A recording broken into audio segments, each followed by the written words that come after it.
dollar. Dirt and money, no soul. Had to go and get it, ain't no time to kick it. Got a stack of flip for my foes. Dollar. Please tell me you can hear me. Don't turn your back and don't neglect me. Just let me know if you need me. Dollar. Let me watch out for my partners. Keep my money long, get my team strong. Let me run away from my problems. Yup, what's good, original crew? It's your boy DJ Nukia, your girl. Sierra Nicole. Back on the channel, man. We got another Mr. Ballen. We got Never Piss This Woman Off. I don't know what this is going to be about, Jack. All I know is, you know what I'm saying, every time you got a pissed off woman, can't nothing good come from behind it, right? That's right. Mm-hmm. What you looking like that for, dude? I just said that's right. I was agreeing. You saying that like, you better get your hat right. No, shit. No, but for real though, that's right. Mm-hmm. I'm trying to see something. Damn, why you tapping me? I didn't tap you. But I want to give a shout out to one of our most recent, you know what I'm saying, supporters who said he likes to, you know what I'm saying. I wanted Michael Silverman. I want to give a shout out to him, man. He's been sending out the super thanks. Trust me, it was caught us by surprise. And we definitely appreciate you. We never even told y'all that y'all can do super thanks. He just went out of counters his heart. It was highly appreciated. Wasn't expected at all, but we highly appreciate you. So we gotta shout you out, Michael. We really appreciate those super thanks that you've been sending our way. Because even when we signed up for it, because we were kind of forced to sign up for it from YouTube forced us, but we was like, we ain't gonna make no hoopla. People do it, they do it. It's been live for about what, over a month? Yeah. And a little bit over a month. Yeah, back in like last year. I'm not gonna say we was necessarily forced. It was just suggestive. After you just tell us a couple times to do it. Yeah, it's a little but that's what she had to do. That was her job, you know. But yeah, no hard feeling behind it. But hey, we appreciate it. Yeah, most Michael. definitely. For real. So shout out to you, man, crew. A real crew member, bro. So with that being said, before we get into it, make sure you check out the links in the description box. Down below. You already know where to go, man. You want the first part, you gotta do it. Check out down below. Also, if you enjoyed today's video, liking it with a thumbs up. Facts, man. Let's go ahead and get into it. Let's check it out. Let's see what this one's about. Hopefully, it's not a little too crazy, but it's always gonna be crazy when a woman's involved. Oh gosh. In early 2014, a sheriff's department in a little town in Oregon conducted a search of a huge 20-acre farm tucked away inside of a forest. A local man had gone missing recently, and this farm was one of the few places they knew he had been.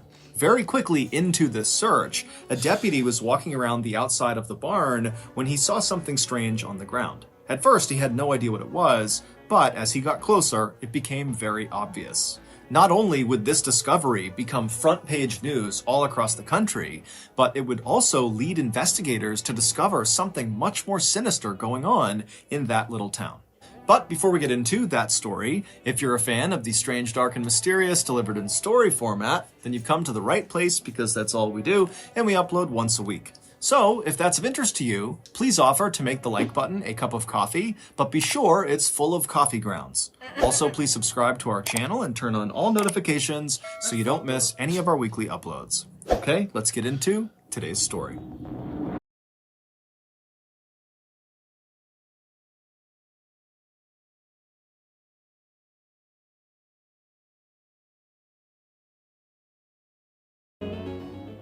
By most people's standards, Susan Monica's life had been pretty good. She had a small but very close group of friends, she had a great job working as an engineer, and she lived in one of the most exciting cities in the world, San Francisco, California. But Susan was not happy. Moving to the big city was not so much a choice as it was a product of life and circumstance. Deep down, Susan had always been someone who preferred peace and quiet and being alone, things that were in rare supply in a big city like San Francisco. Many nights after work, Susan would come home to her apartment and she would sit there and dream about moving away from the city and living off the grid somewhere on a farm, raise her own food and be totally self-sufficient, away from everybody else in the world. And then one day in 1991, when Susan was 43 years old, she made that dream a reality.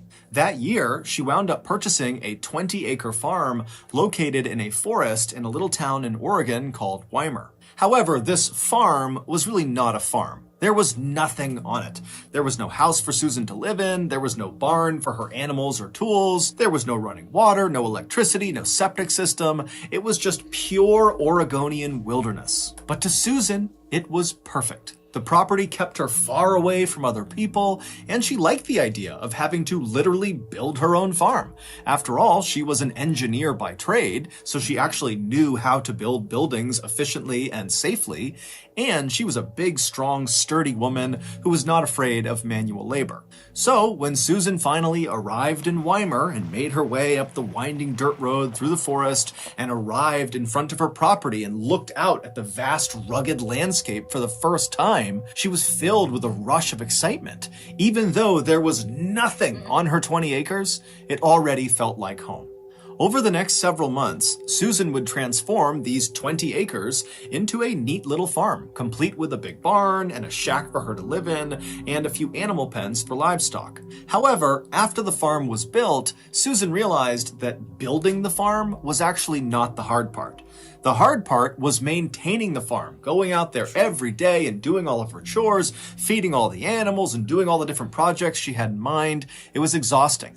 And so not long after the farm was complete, Susan realized that as much as she wanted to be totally alone out there, she had to set that aside and hire some help. And so Susan printed out all of these help wanted flyers and put them all over town in Weimar, and before long, people began making their way up to her property to inquire about the role. Most of these applicants were people who struggled to find work elsewhere, either because they lived a sort of transient lifestyle, bouncing around from place to place so no one was ready to hire them long term, or because they had a criminal record and just straight up could not get a job.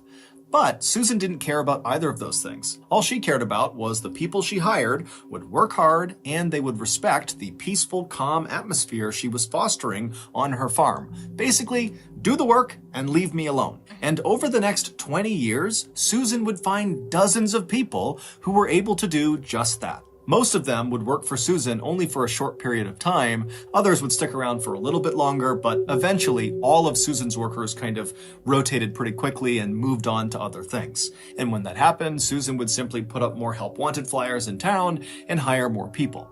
And in all the 20 years that Susan had been hiring these temporary workers at her farm, after they did move on and went somewhere else, Susan never heard about them again.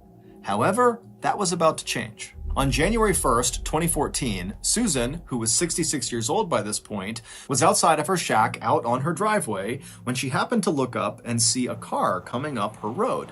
Now remember, she lives in the middle of nowhere. No one comes out to see her, so this is a very rare event. And so Susan is totally keyed in on this car. And this car, they pull into her driveway, and then out of the car popped 3 young people. It was 2 young men and 1 young woman. And before Susan could even ask them who they were or why they were here, they were telling her. They said they were looking for their father, Robert Haney, who at one point had told them he was working on Susan's farm in exchange for a little cash, and also Susan was letting him park his camper on her property, and he was living in that camper. The kids said their father always checked in with them at least once every couple of months, but they had just gone this really long stretch without hearing from him, and since he didn't have a cell phone and no permanent address, they had no real way of getting in touch with him, and so they were out there looking for him to make sure he was okay. And so they asked Susan, "Do you remember our dad, Robert? And if so, do you know where he is?" Even though this whole situation was totally surprising for Susan, because she almost never got visitors, so that alone was kind of jarring for her. But when she heard the kids say their dad's name, Robert Haney, she immediately knew who that was. Susan told them that she had hired their father the previous spring to help build a structure on her farm, and initially, Robert was really nice to have around the farm. He worked really hard, he kept to himself, he was quiet, and he had a dog that was really friendly and loving. But in August of the previous year, so 5 months into Robert's employment on Susan's farm, Susan would tell them that their dad totally changed. He started drinking really heavily and not really working very much and spending a lot of the day just kind of ranting and raving outside. Snap. You gotta tell me. Baby. Hey. I used to watch that like it was. Have you heard anything about? Because it's vaguely. I'm like vaguely. I feel like I've heard. It was like headline everywhere, like all over. I'm like, I think I heard something about it, but I'm not you know how you hear about stuff, but you don't follow up and like do research and right. and I look feel like into once I hear more details, maybe because I was trying to when he said 2014, I was like, where was I at? Okay, I was old enough to remember it, you know. Yeah, oh yeah, yeah, I was trying yeah. like, what was I doing in 2014? Was Okay, I that watching was Snap then? Yeah. yeah. Cause my school was on that my college. Oh yeah, I remember that episode. Remember that episode? Yeah. So. His camper about how he wanted to exact his revenge on someone. Susan would eventually find out that what Robert was talking about is apparently one of his kids had been assaulted, and he felt very guilty that he had not been there to protect his child. And so the way Robert was handling this guilt was by drinking and thinking about getting his revenge on the attacker. Now, while Susan did understand why Robert felt the way he did and why he was kind of acting the way he was, it didn't change the fact that Robert's behavior had become very disruptive on her farm, and the one thing Susan really wanted was peace and quiet.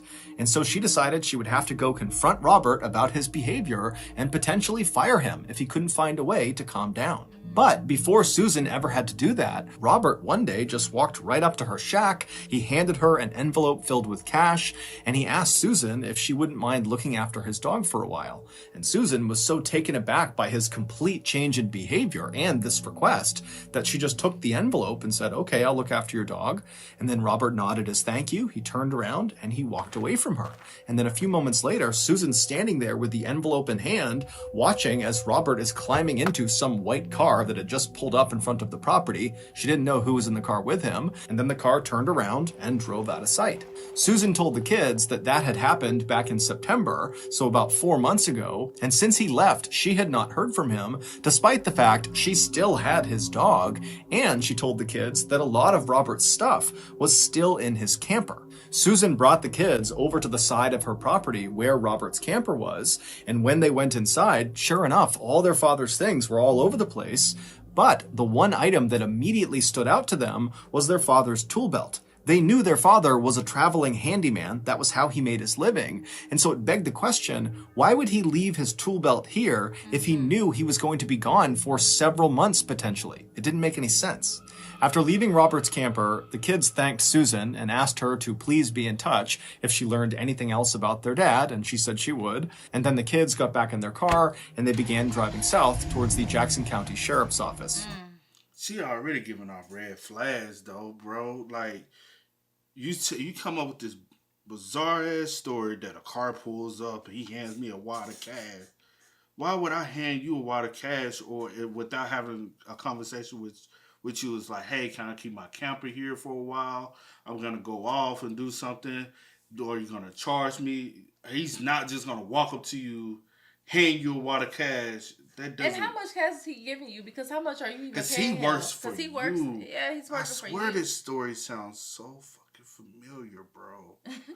And it's driving me crazy because I'm like, I've heard of this, but I can't put two and two together. Mm-hmm. But it's so bizarre because there's no way somebody's working for you is just gonna come to you with a handful of cash, tell you to watch the dog. I'm gonna keep my camper here, especially if you kind of got a sense of control because you like your property to be the way you want it to be. Mm-hmm. So I have to ask you permission first before you even, you know what I'm saying? Yeah, I feel you.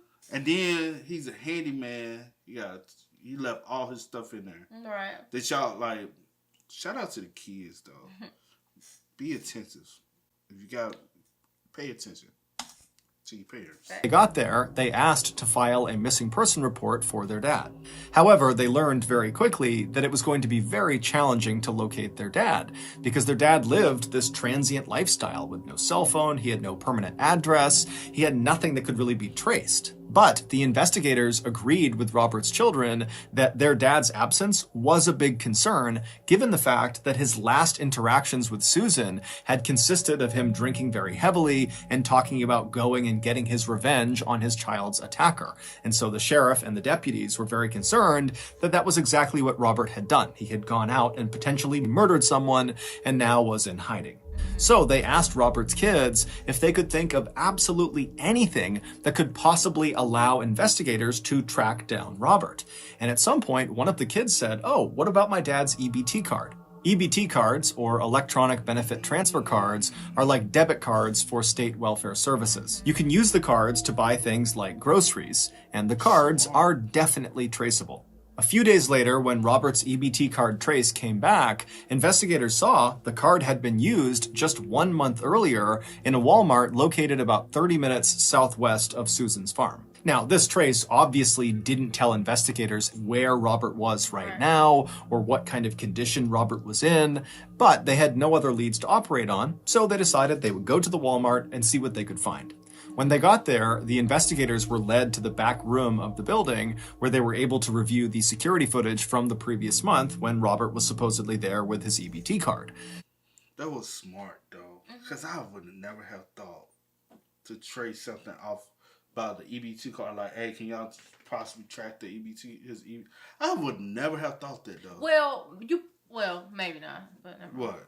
I was about to say, well, maybe if that's the only thing they was like, is there anything you can think of, that he probably would have had? You know that much. So, he has nothing else but that, to live off of, eat off of. So you probably would have. And I know that footage got her spending his trifle. Review the security footage from the previous month when Robert was supposedly there with his EBT card. But after reviewing hours and hours and hours of footage, the investigators never saw Robert on camera. However, they did see Susan on camera, and unbelievably, she was the one using Robert's EBT card. And so obviously, this was very suspicious, and right away, the investigators left the Walmart, went back to their office, and began the process of getting a search warrant to search Susan's farm.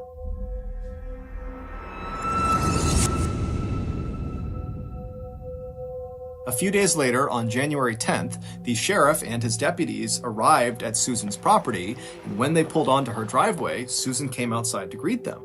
When she asked them, what's going on, they told her, hey, we're here to search your property in connection with Robert Haney's disappearance. And before Susan could ask any more questions, the sheriff said to her, hold on, just turn around, let's go back inside, I need to talk to you privately. And so Susan, who was very shocked by this, just said, okay, and she turned around and led the sheriff into her house while the other deputies fanned out across the property to begin this big search. Once inside of Susan's house, they sat down in her kitchen, and right away the sheriff says to Susan, okay, I have you on camera using Robert's EBT card. I know you stole it, so you need to tell me where Robert is right now, or it's going to get a whole lot worse for you. And as soon as he said this, Susan's look of shock on her face quickly turned into a look of kind of relief. It was like suddenly she understood what was going on here. And she says to the sheriff, no, I didn't steal his EBT card. He gave it to me along with an envelope full of cash when he left 4 months ago, and he told me to use it to buy dog food for his dog that I'm looking after. And since Robert had been gone for all these months, she had run out of cash to pay for the dog food and now was using the EBT card. Susan also added that if she had just stolen the card from Robert, she wouldn't be able to use it because it requires a PIN number, and Robert gave her the PIN number. That's how she was able to use it. The sheriff was not totally sold on Susan's story, and so he continued to ask more questions, trying to trip Susan up about how she came to acquire this card. She worked on an alibi. What you say? She worked on that bitch. That bitch. That bitch make you be like, I'm like, you do need a pen. But that doesn't mean that the whole time he was there that he didn't never let you use it to get the pen. Or how many times have you used it? Did you just use it that one time? Or did that was just the last time? Or was that the last time it got used? But I didn't know you could get dog food with EBT. I didn't. You get a lot with EBT, so I don't know all the. They didn't open that bit wide though. Back in the day, you couldn't get all that. 2014, like if you, cause I ain't never tried to buy no dog food. I had EBT back then. Yeah, we had it then. Yeah, I was in college on the food stamps. Yeah, I was on. But I ain't never had to buy no dog food, so I don't know. You know what I'm saying? But like I'm saying, but what I'm trying to say is when he was actually staying there, huh? I said I was gonna get $10 a month though. Oh, sorry. In 2014, I was working. Oh, okay. I had a little side job, but that's how I made too much money. I said, you should have just said no. But no, what I was trying to say is just because you have his pen doesn't mean that you never used it before when he was there. You know what I'm saying? For you to get the pen number. True. So, or were you with him At some point. Or used to take him into the town. At some point. You know what I'm saying? And overheard him and wrote it down somewhere. You know, what if or overlooked or whatever the case may be. What if she killed him for the EBT? Okay, let's continue. People do some shallow shit. But Susan was very firm that Robert had given her the card and that was it. And so after several minutes, the sheriff realized that Susan was likely telling the truth, which meant the EBT card angle was likely a dead end and they would have to call off the search. But as the sheriff was standing up to leave the kitchen and leave the property altogether, a deputy from outside came running into the kitchen and without saying a word, just bent down and whispered something into the sheriff's ear. And as the sheriff is listening to this deputy, his face is contorting in disgust. He can't believe what he's being told. And after the deputy stands up and leaves the kitchen, the sheriff takes a deep breath and then looks at Susan and says, "Ma'am, you're going to have to come with us." Back at the station, a now very flustered Susan was led into a small interrogation room where she sat down looking totally anxious. She's looking around, wondering what's going on. And then the sheriff walked into the room, immediately hit record on the camera, and then looked at Susan and says, "Has anyone died on your property?" The story that Susan would tell the sheriff that day in the interrogation room was so completely unexpected and horrific, it would make headlines all across the country. Before Susan began this story, she told the sheriff that everything she had said about Robert Haney's disappearance had been the truth. However, she had left one little detail out. After Robert had handed Susan that envelope full of cash and the EBT card, and then climbed into that stranger's car and driven away, after that, Robert had actually come back to her farm, and recently.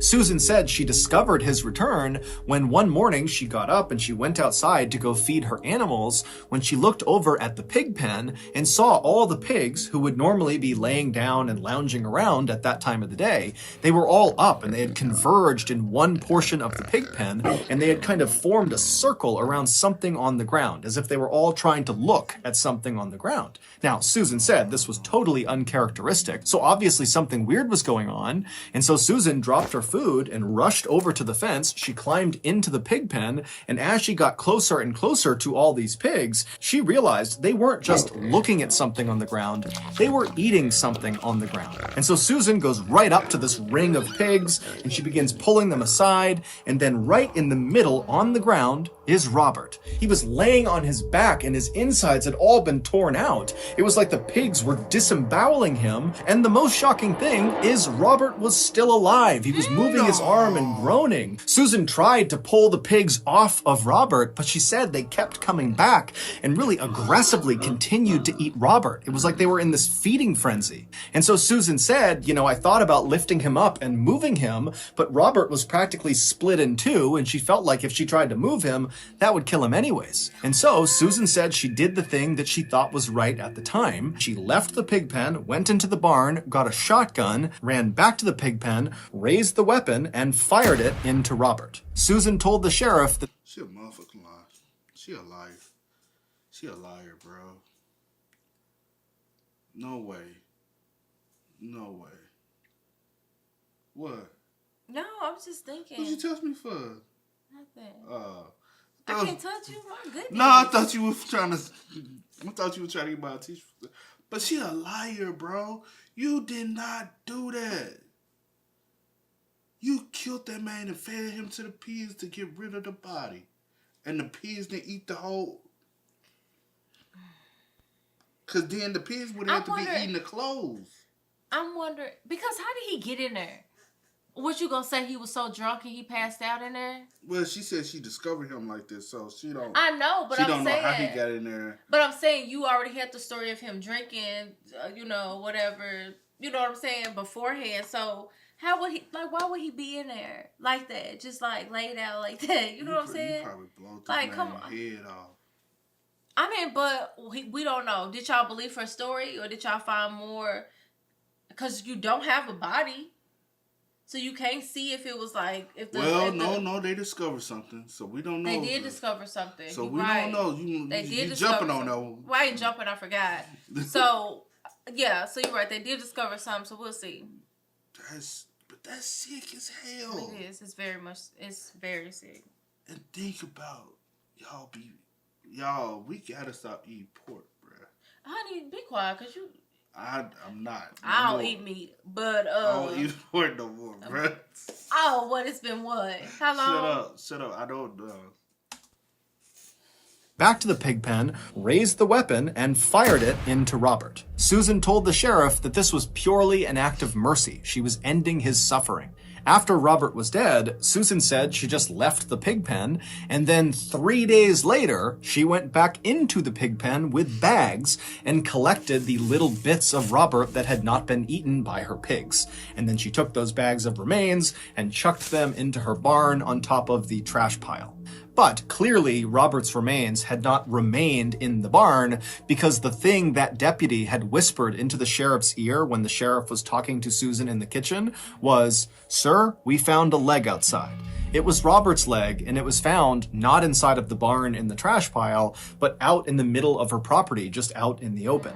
Susan, when confronted with that information, suggested that, maybe a wild animal had gone into the barn, got a hold of it, and dragged it off. The sheriff didn't even know what follow-up questions to ask. Right. And so he just said, well, why didn't you call 911 when you first saw Robert? I mean, maybe we could have saved him. Or at least after he was dead, why didn't you tell someone? Right. Susan would say that the reason she didn't tell anyone is she was afraid that if word got out about what her pigs had done, then her pigs would be euthanized and she would lose a major revenue stream because she sold her pigs' meat in town. And she said even if her pigs were not euthanized, she was worried people in town would not want to buy her pigs. My bad. My God. How many people you done this to? Oh my God, bruh.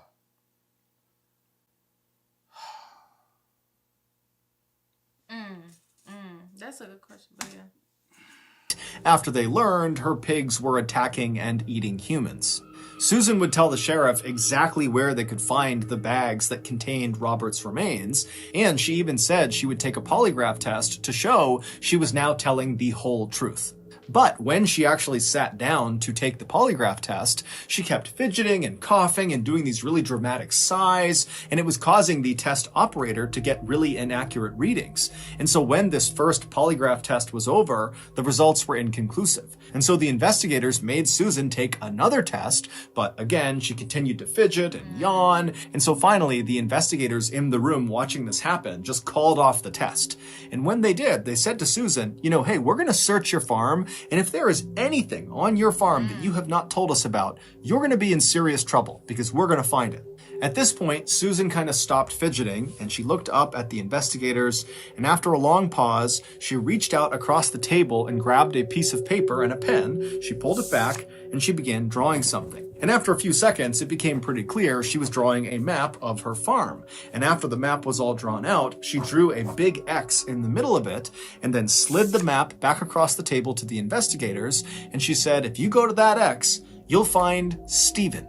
And the investigators are like, who's Stephen? We're talking about Robert. What are you talking about? Well, it would turn out Robert was not the only farmhand to die on Susan's property. In 2012, about a year before Susan hired Robert, she hired another man named Stephen Delicino. And according to Susan, Stephen was a lot like Robert. He was really easy to get along with, he was quiet, he worked hard.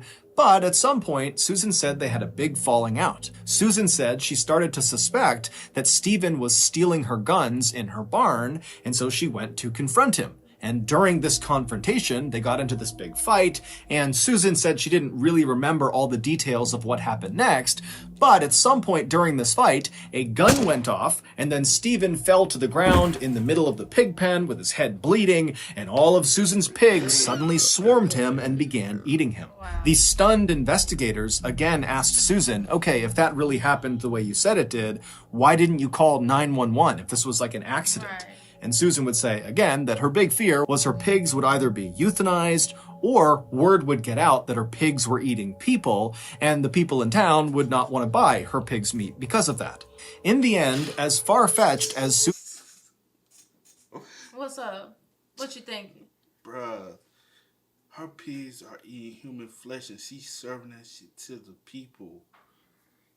Bruh, and these people are eating... You don't know what these pigs eating and you be eating. Not just you, just y'all. Not playing. You ain't playing. That fucked up. That because that happened in 2012. Yes. Them pigs gone. Bruh. That is and sick. then the one she telling y'all about. That is sick. And why, like two people, your pigs eating on two people. They just so happen to be in the pig. Like, my thing is, are these the only two people? So the reason why you probably did, what's his name, Henry? Steve. No, the first one. In 2012? The first guy. I mean, the second guy. The first guy we talking about. What's his name again? I ain't write it down because folks be complaining. I forgot. My bad. I can't even see that. But reason why she did him like that, 9 times out of 10, because she done got away with Steve. Richard. His name Richard. She got away with Steve, so she feel like she can get away with this guy. Yeah. Oh my. Stories were about what happened to Robert Haney and Stephen Delacino, there was never any evidence that actually contradicted her claims. And so as a result, when Susan went on trial for murdering Robert and Stephen, it came down to whether or not the jury believed Susan. And they didn't. Not at all. They believed that Susan was completely lying, and that in reality, Susan, who was known to have a very quick temper, shot Stephen and shot Robert very much on purpose, and then threw them into her pig pen. We can only hope they were dead before her pigs began eating them. On April 21st, 2015, more than a year after Robert's children had reported him missing, Susan was convicted of 2 counts of murder for Robert and for Stephen, and 2 counts of abusing a corpse. She was sentenced to a minimum of 50 years in prison. While in custody, Susan would be overheard saying there were 17 other bodies buried on her property. However, when the police went out there and searched again very extensively, they never found any other remains. Look at Susan. So that's going to do it. If you got something out of this episode and you haven't done this already, please offer to make the like button a cup of coffee, but be sure it's... I'm not laughing because I want to know why she bought. I'm trying to, look at Susan. It may be. You got to keep in mind, she was 66, right? And she was sentenced to 50 years. But he did say 50, right? There's no telling what type of, you know what I'm saying? Because she had a bad wig on when she first, and she kept wearing a hat. Even when she was in custody, she wore a hat. Yeah, there's no telling. There's no telling. She could have possibly been sick that whole time. Or she been eating on the pigs that been eating on people. There's no telling. Because that's a badass wig. She probably was sick or probably had like, but she ain't got no hair. She has no eyebrows either. She probably got maybe like alopecia or something, like, you know, of that. But I don't want to put nothing on her because I don't know. But did she? Was that a wig? Them eyebrows drawn on there. No, that's probably a wig too. But anyway, regardless of the fact, I'm not about to be in there. Well, I guess why would you admit or tell people I got 17 more bodies? Because she probably do. No, she probably do. And that's so much. 20 acres. It takes. That's a lot. Like, only thing was you didn't have time to bury Robert. You would have got who leg was that? What's that even Robert's leg? Good question. That's a great question. Was it his leg? And you are seeking people you believe that don't have anyone. They can go missing and nobody cares. And no one cares. And people wasn't leaving. Right. You were killing them. And getting away with it, and then you are luring people in for your whatever evil games you have in your head to kill them, to hunt, to build this. You are sick because you building a bond with these people. They working for you, and you just plotting everything up to the day you kill them. You know something? And then you get rid of them, and you go out and seek another one. And bury just like that. What was that one story with that woman? I don't put nothing past somebody. She was old, but she was sick in the head. Because who does that? That could have been a reason why she moved from San Francisco to Oregon, because she had these desires and these urges, and she was like, I need a space where I can do it. 20 acres is a lot of land. And she probably like, yeah, I ain't gonna have no neighbors. They can't hear me do certain stuff. They won't know. And you out here just shooting your gun feeding it off to the pigs, and you feeding the pigs to the humans, and you probably that is because what if that was your way of like, well, because she started that shit in 1991. I mean, yeah, in 91 she built. And she didn't get caught until 2014. Until 2014. And then you did, damn, what was his name? Steve? 23 years? You did Steven in 2012. Got away with that. No one came looking. Whatever the case. You're like, okay, well, there's no telling. You done have 23 years. You can have 17 different workers work for you. Mm-hmm.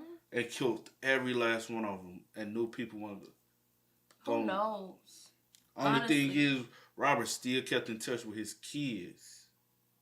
And that was because he ain't had no phone, so you probably like, oh, he has no cell phone. Yeah. He has, but you're not expecting him to keep in touch with his kids. With his kids, or he probably expect for someone to come looking. But he's keeping other people updated. Hey, I'm here. Even if I don't talk to you every week, every day, it was like month spurts he'll talk to him. And they like, we ain't heard from our dad in months. Dad is not like him. We understand he does what he does, and he goes a long time, but he doesn't go this long without talking to any of us. Yeah. And bro. And if it wasn't for that and the kids coming, looking, searching, being attentive, being observant, like, okay, this being not concerned. Like our dad, being concerned, she probably would have did it again. There's no telling, to be real. Fed them to the pigs. The pigs eat as much as they can. After that, she gathered up the rest and put it in a bag and bury it. Only thing was, she didn't do Robert. She didn't bury Robert. Well, no. Because at the end of the day, we don't know. Because they even searched the property, and they just so happened to stumble over a piece of lead. Over a leg. Mm-hmm. And then when Robert, who knows who leg that was? She got 17. Yeah, as she said. And she feeding the potties to pigs. And selling the meat. I ain't letting up off of that. Like the Canadian dude. Which one? The dude, the Piggy Place. Piggy Palace. Oh, yeah. Feeding them to the pigs and selling the pigs and stuff. Making all type of products. Come on now. And pushing that joint to humans. That is sick in the head, bro. Yep. Shut up. I just say, yeah, it is. Shut up. Because I know where you're getting at. Shut up. No, I'm just saying it is sick. That's disgusting. They say pigs will eat anything you throw to them. You don't know what these pigs eat. For real, though. What you intaking. Seriously. Like, no jokes. Like, that's sick. Only thing I was. And the fact that you knew that your pigs were doing it, you thought, I didn't want to call anyone. I didn't want to tell anyone because I didn't want my pig. That is girl, what? Come on now. But, I don't know, child. I'm done. That's, And rest in peace to Robert and Steven and potentially other victims that she has. Victims. 17 others. 17. She said 17. She told you. She told you too. Because she probably felt this Steven's still fresh. Because it was just possibly decomposed a couple to years. A point where those remains can't be. Well, possibly you can still find the remains, or she grinded them up somewhere. There's no telling, honestly. Bro.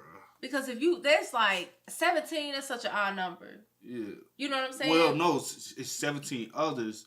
But she already had, so that's 19 bodies. No, I'm not counting Robert and Steve. I'm talking about the 17 that you said is buried on your property. I'm saying that's such an odd number to be like 17. Yeah. Like, that's like, for sure, 17. Yeah. You know what I'm saying? Yeah, I get what you said. Yeah. Like, what? Girl. Crazy, man. Yeah. Hey, man, make sure y'all spam us up. Y'all let us know y'all thoughts and opinions about this one down below, man. But as always, y'all know how it go. I do go by the name DJ Nikki. This is We are y'all. Ain't no time to kick it. Got a stack of flip for my folks. Dollar. Please tell me you can hear me. Don't turn your back and don't neglect me. Just let me know if you need me. Dollar. Let me watch out for my pocket.